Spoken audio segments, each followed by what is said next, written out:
Brian Armstrong, CEO-nya Coinbase, bursa kripto Amerika gitu, Coinbase, dia sempat ngomong kalau emang misalnya Trump menang, ini adalah kemenangan bagi kripto gitu. Dan ternyata terbukti benar gitu, harga kripto naik signifikan setelah Trump menang, gara-gara emang ada dana juga yang mengalir deras ke kelas aset tersebut.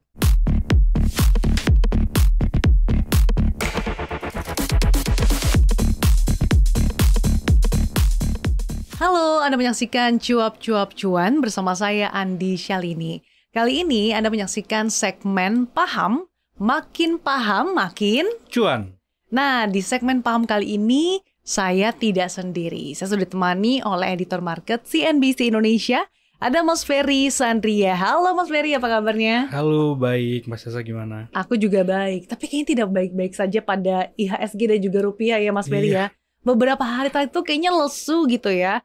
Karena ada salah satu sentimen yang ini cukup menjadi perhatian pelaku pasar, yaitu kembali terpilihnya Trump sebagai Presiden Amerika Serikat. Nah sebetulnya gimana sih Mas Ferry, kita tahu ya bahwa Rabu pekan lalu ya kalau tidak salah, Rabu pekan lalu. itu kan sudah mulai muncul gitu ya, hasil polling yang menunjukkan bahwa Trump unggul gitu dibandingkan Kamala Harris. Bagaimana sih dampaknya bagi IHSG dan juga rupiah? Iya, secara garis besar ya, pasar-pasar emerging market gak cuma Indonesia mengalami pukulan telak dengan kemenangan Trump gitu. Jadi Trump menang membawa kabar baik bagi pasar modal domestik mereka, Wall Street, tapi kabar buruk bagi kita nih.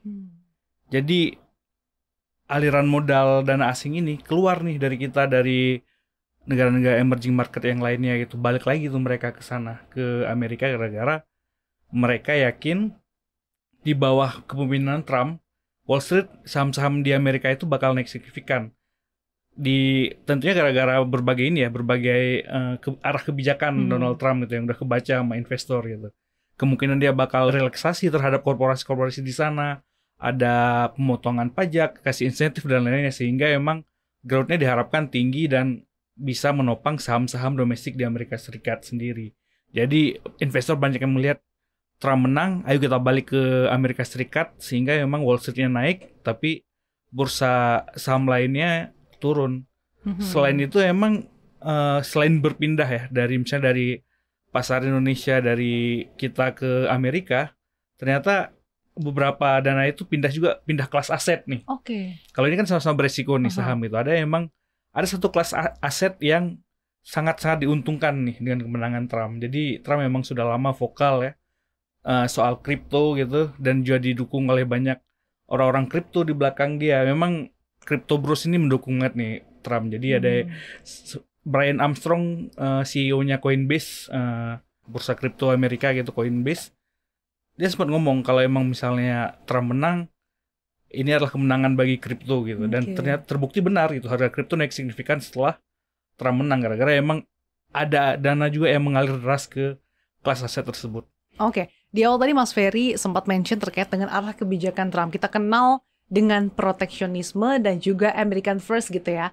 Nah kalau sampai hari ini nih Mas Ferry, 11 November penutupan sesi 1 gitu ya hari ini, kalau kita lihat IHSG ini kan melanjutkan kembali pelemahannya, bahkan pelemahannya lebih dari 1%, sudah menembus level sekitar 7.200. Nah ini apakah memang efeknya karena masih mencermati terkait dengan terpilihnya Trump, atau justru apa nih? Karena kan kalau pekan lalu sebetulnya ada sejumlah sentimen yang seharusnya bisa mengangkat pasar saham dan juga rupiah gitu, karena The Fed lagi-lagi mangkas suku bunga acuan. Nah, apakah memang pelemahan hari ini lagi-lagi karena terkait dengan efek dari terpilihnya Trump?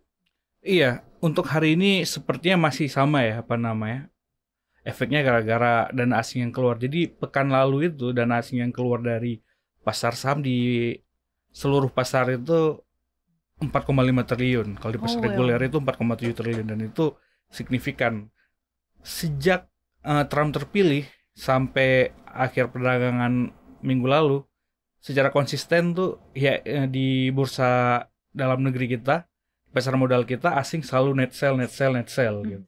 Terutama bank big caps gitu ya. Dan terutama big cap. Jadi emang seperti kita tahu ya, big caps, bank-bank besar gitu emang kepemilikan asingnya itu mayoritas institusional gitu. yang pegang institusi dan jumlahnya banyak gitu. Ketika mereka memang anggaplah misalnya ada hedge fund A gitu yang melihat ada potensi lebih baik di Wall Street gitu, mereka melepas nih saham-saham bank atau saham-saham big caps lain balik ke sana dan mereka lepas jumlahnya relatif besar gitu sehingga mengerek dana turun gitu. Sebenarnya selain Trump ini kan bikin saham-saham Wall Street seksi gitu, itu satu sebenarnya. Yang kedua yang menyebabkan arus keluar itu makin deras juga gara-gara emang rupiahnya melemah, dolar menguat gitu. Jadi kita harus ngeliat kalau emang misalnya rupiah melemah gitu, turun gitu. Berarti kan si investor asing itu mengalami 2 kali kerugian gitu. Pertama sahamnya turun, habis itu ketika mereka convert balik ke mata uang aslinya, rugi gitu kurs ya. Lagi gitu. Jadi kalau emang misalnya saham turun habis itu kursnya melemah itu emang nggak menarik gitu bagi asing gitu. Sehingga emang lebih baik mereka balik ke Wall Street, sahamnya potensinya naik, terus dolarnya juga menguat, begitu. Nah, makanya Dow Jones juga pada pertemuan kemarin justru all time high ya, Mas Ferry, ya sudah tercermin begitu dengan penguatan bursa saham Wall Street. Nah, tapi kalau kita berkaca nih, Mas Ferry, apakah sebetulnya memang setiap kali kemenangan dari Pilpres Amerika Serikat, misalkan ada sosok yang terpilih, sebut saja Obama ataupun Biden, apakah memang sudah dipastikan bahwa aliran dana ini akan ke Amerika Serikat dan otomatis akan membuat pasar keuangan tanah air, emerging market dan juga Indonesia lesu, atau hanya Trump aja nih? Iya, sebenarnya yang lebih utama dari pemilihan presiden itu kita yang perlu dilihat adalah backdrop makroekonominya gitu ya.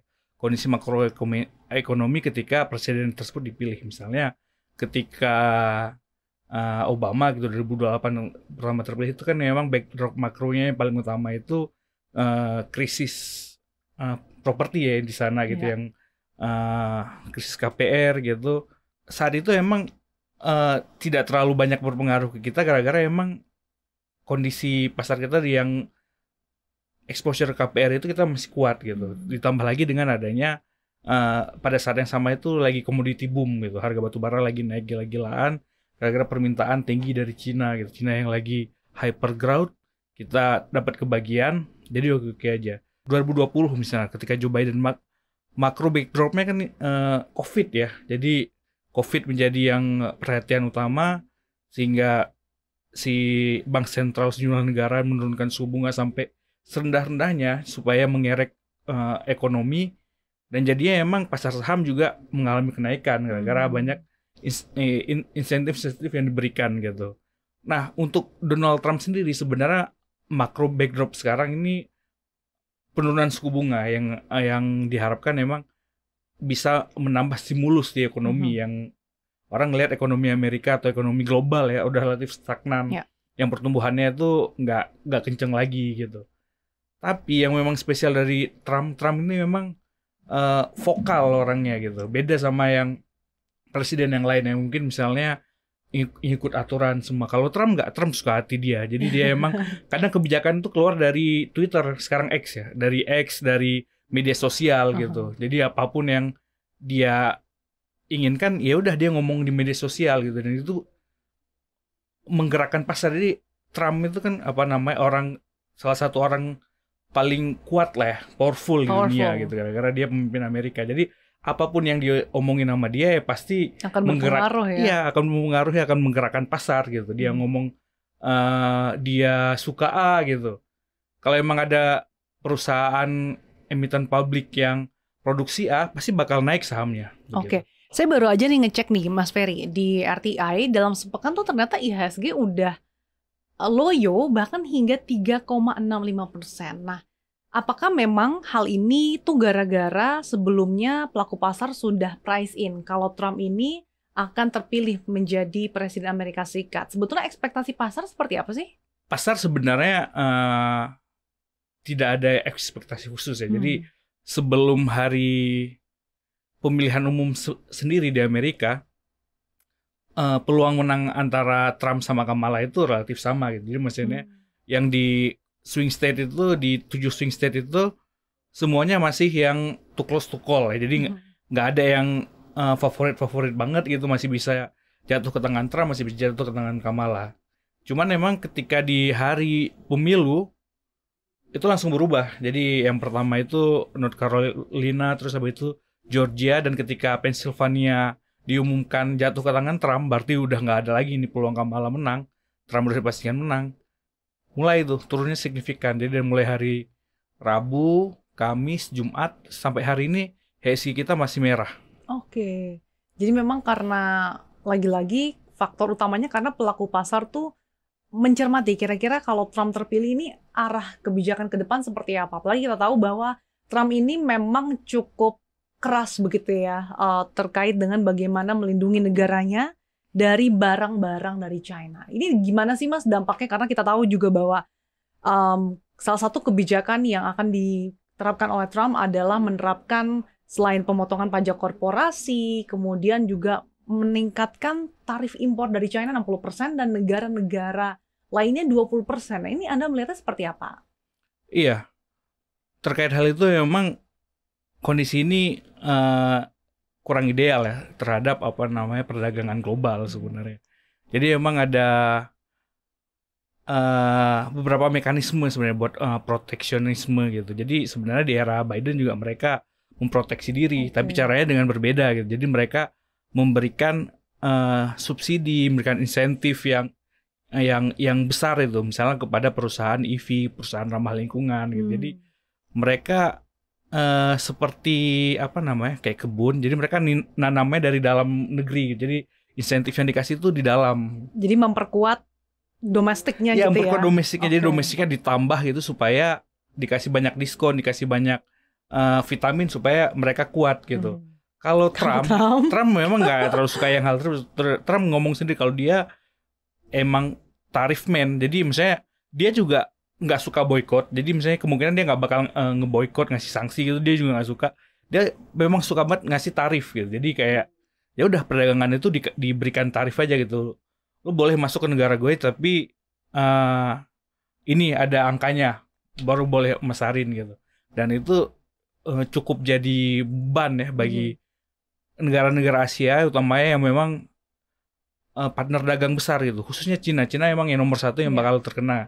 Belum lagi ditambah katanya bakal ngasih spesial nih, rate-nya spesial buat China, lebih tinggi daripada yang lainnya gitu. Ada kekhawatiran perang dagang nggak sih? Iya, kekhawatiran perang dagang itu selalu ada gitu ya. Ini balik lagi tergantung bagaimana Cina retaliate akan kebijakan Trump. Jadi misalnya kita perlu tunggu juga ya. Misalnya Trump mau nambah tarif berapa gitu. Respon China gimana, baru nanti kemungkinan bola panasnya kita nggak bakal tahu ke depannya. Tapi potensi ada perang dagang tentu ada kalau memang melihat yang arah kebijakannya Donald Trump. Lumayan seru karena saat ini kan China memang kondisinya sedang berusaha bangkit gitu ya. Apakah memang dengan nanti ada kebijakan ini akan semakin manas nih hubungan antara keduanya. Nah, tapi kalau misalkan worst case-nya perang dagang antara China dan Amerika Serikat ini kembali terjadi, dampaknya apa sih Mas Ferry bagi pergerakan nilai tukar rupiah dan juga investasi? Apakah tadi investor justru akan semakin menghindari aset-aset berisiko, kemudian dari segi rupiah juga akan semakin melanjutkan pelemahannya? Jadi kalau kita berkaca di perang dagang 2018 ya, 2018 perang dagang, saham-saham DRI emang sempat mengalami penurunan, apalagi saham-saham big caps gitu. Tapi ini nggak berlangsung lama, sekitar berapa bulan habis itu kembali naik gitu.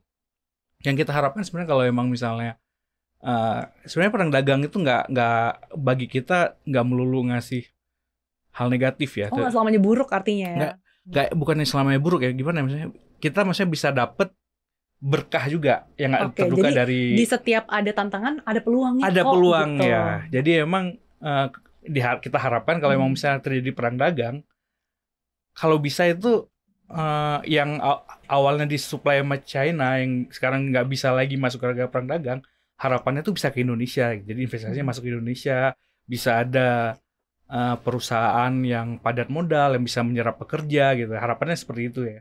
Kalau emang misalnya Cina udah nggak sanggup buat ekspor ke Amerika gara-gara tarifnya ketinggian, harganya kemahalan, ya kita harapkan itu bisa menjadi hal positif ke kita. Oke, singkat saja nih Mas Ferry, di tengah kondisi saat ini tentunya pelaku pasar masih wait and see gitu ya. Kira-kira apakah benar Trump akan betul-betul getol terkait dengan kebijakan proteksionisme dan American First-nya ini? Apa sih yang patut dilakukan oleh investor? Apakah memang cash is king atau justru sebaiknya memang melakukan investasi di beberapa instrumen yang saat ini cukup prospektif?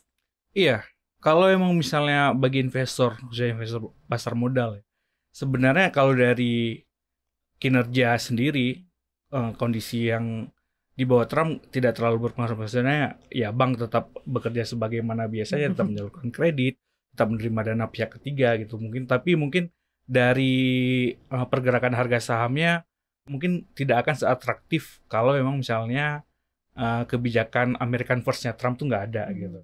Mungkin agak ketahan tapi tetap secara bisnis tetap oke, tetap jalan aja gitu. Dan yang harus diperhatikan oleh investor ya exposure-nya gitu. Jadi portonya dilihat-lihat lagi gitu, apakah ada nih yang exposure-nya tinggi ke ekspor AS gitu, atau mulai dibagi-bagi lagi nih asetnya, mana yang perlu ditambah, mana yang perlu dikurangi. Diversifikasi lagi ya balik. Dan tentunya dengan pelemahan IHSG yang saat ini di sekitar 7.200 ya, justru bisa menjadi peluang gitu ya bagi investor bisa melihat kira-kira waktu yang tepat untuk momentum on buy weakness atau seperti apa nih Mas Ferry gitu ya. Banyak banget sebenarnya sekarang nih saham-saham yang lagi diskon, jadi kepada value investor khususnya ini waktu yang menarik buat hunting-hunting saham murah. Wah, sangat menarik nih Mas Ferry. Thank you loh udah berbagi perspektifnya bersama kami di segmen Paham hari ini. Sehat selalu Mas Ferry. Demikian Sobat Cuan, segmen Paham kali ini. Sampai jumpa di segmen lainnya di Cuap Cuap Cuan. Dadah!